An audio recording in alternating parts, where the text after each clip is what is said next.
गर्मी में गरीब बहू का ठंडा ठंडा ससुराल। गर्मी से परेशान पार्वती दरवाजे पर बैठकर हाथ पंखा डुलाते हुए बड़बड़ा रही थी। कसम से इस निगोड़ी गर्मी के मौसम ने तो नाक में दम करके रख दिया। आज तो पेड़ पौधों में भी हलचल नहीं है कि पसीना सूखे। पार्वती, तब से तुम खुद को हाँक रही हो पंखा। यहाँ मैं पसीने में तरबतर हो गया है। पंखा दो मुझे। जब देखो क्यों बचर बचर करने लगते हो बुढ़ऊ। ये पंखा मैंने अपने हाथ से बीना है। तुमको हवा खानी तो जाकर बाजार से खरीद ले आओ। पंखे के लिए दोनों सास ससुर किचकिच करने लगते हैं। वहीं तीनों बहू सरला, गौरी, कविता रसोड़े में खाना बना रही थी। सासू माँ ससुर जी का अजीब हाल है। जब देखो झगड़ा करने के मिजाज में रहते हैं। जेठानी जी, जब इतनी बिजली कटती है घर में तो 2-4 हाथ पंखा होना चाहिए। कविता, अभी तुमको शादी करके आए हो 4 दिन हुए। हम दोनों तो हर साल गर्मी का कहर झेलते हैं। सब्जी बस बनने वाली है, तब तक आटा गूंथ लो। जेठानी जी, इस घमस भरी रसोई में मुझसे रोटी नहीं बनेगी। कल मैंने रोटी बनाई थी चूल्हे की, आंच धाए धाए शरीर में लग रही थी। दंदना कर घमौरी निकल गई है। मैं आंगन में चूल्हा डालकर रोटी बनाऊंगी। कुछ देर में कविता कड़ी गर्मी में चूल्हे की रोटी बनाकर सबको परोसती है। तभी मसाले वाली सब्जी देखकर ससुर हजारी प्रसाद। बहू, एक तो इतनी गर्मी का मौसम है, ऊपर से तुमने इतनी मसालेदार सब्जी बनाकर रखी है। अजी, तुम्हारा धंधा बड़ा खराब हो गया। जब देखो बहू से टेढ़ी बोली बोलते रहते हो। भाग्यवान, अब तुम दाना पानी लेकर मत चढ़ो। एक तो वैसे गर्मी ने दुखी कर रखा है। बहू, दाल बनाई है तो दे दो, दाल रोटी खा लूंगा। तभी कविता सहम कर बोलती है, ससुर जी दाल खत्म हो गई इसलिए नहीं बनाई।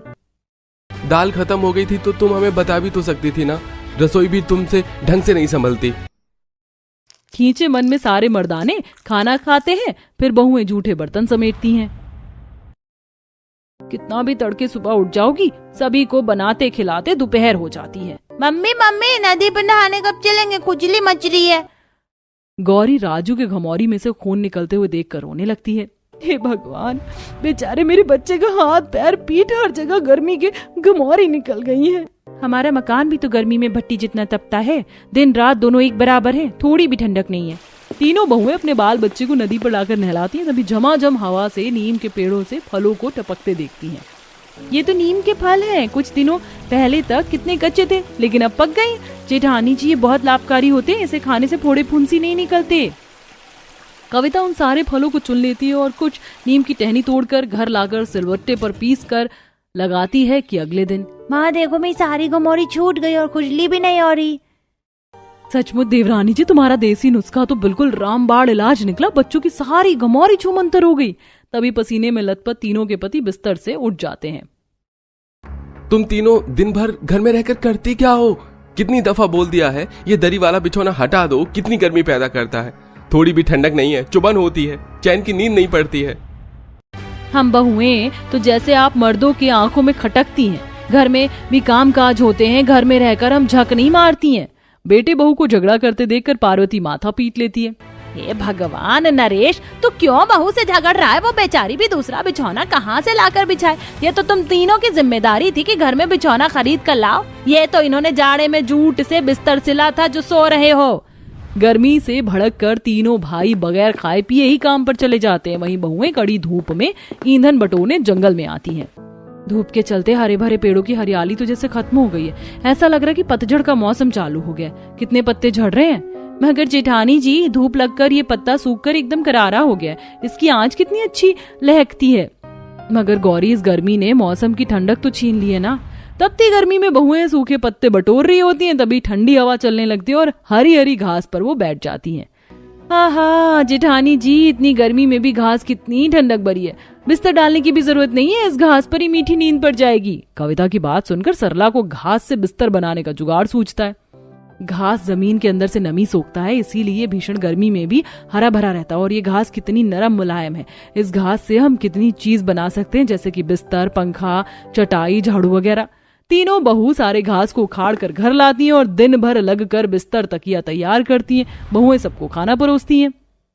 आज तो हम सब नई नई चटाई पर बैठकर खाना खाएंगे।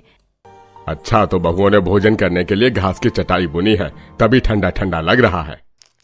खाने के बाद पूरा परिवार घास के ठंडे ठंडे बिस्तर पर मीठी नींद सोते हैं अगली सुबह। बहू, पहले तो गुदड़ी के बिस्तर पर बड़ी गर्मी मचती थी, लेकिन तुमने जो घास का बिस्तर बनाया है, रात में पंखा करने की भी जरूरत नहीं पड़ी, खूब अच्छे से नींद पड़ी। जुग जुग जियो मेरी जुगाड़ू बहू।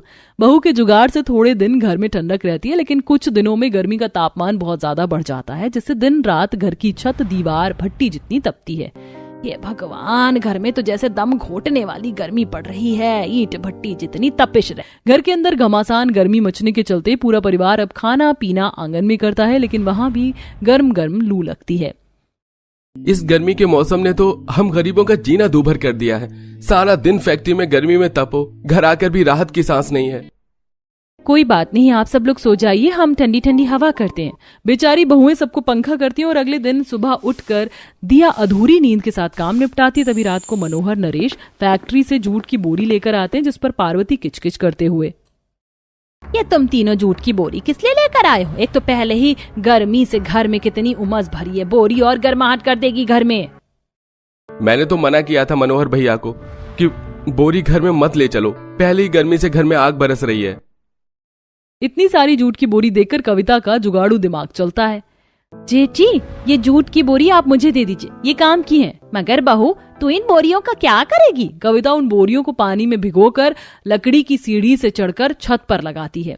जेठानी जी, ये बाकी की बोरियां आप मुझे पानी में डुबोकर पकड़ाइए। जूट की बोरी काफी मात्रा में पानी सोखती है, इससे सुबह तक हमारे घर की छत ठंडक भरी रहेगी।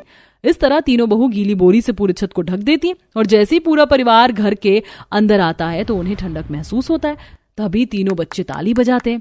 ओ बेटे की जान, हमारा घर तो कितना ठंडा ठंडा कुलकुल लग रहा है। चाची, आप तो छा गई।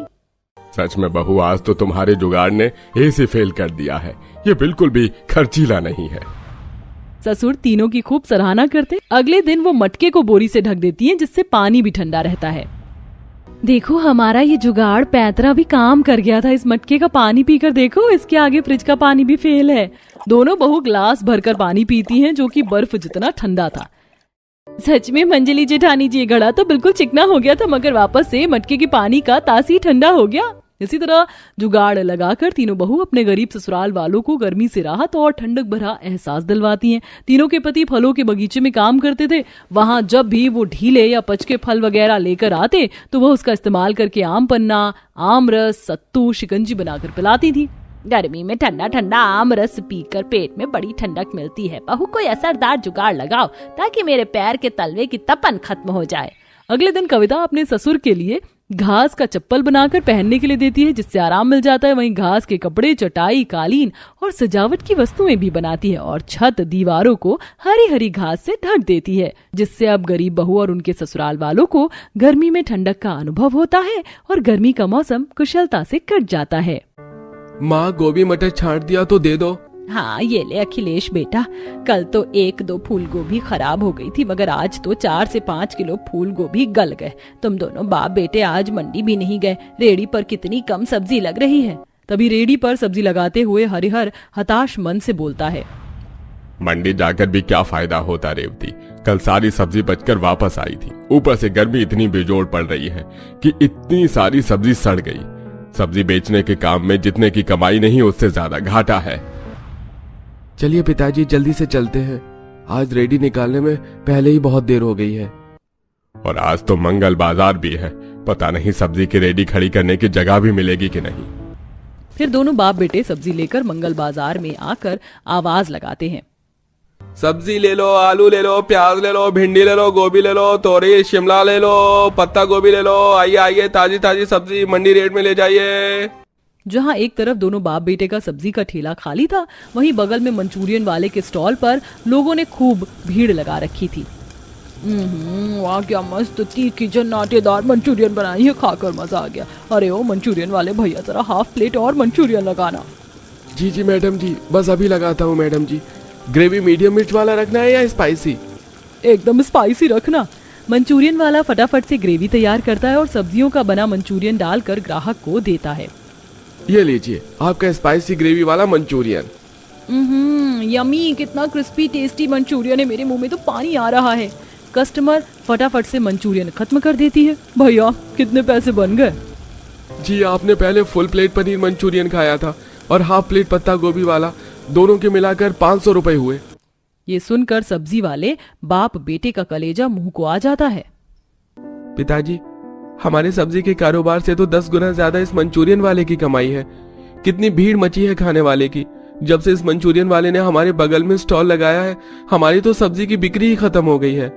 अरे जाने दे अखिलेश, किसी के पेट पर लात नहीं मारते। काफी देर के बाद एक ग्राहक उनकी रेडी पर आती है।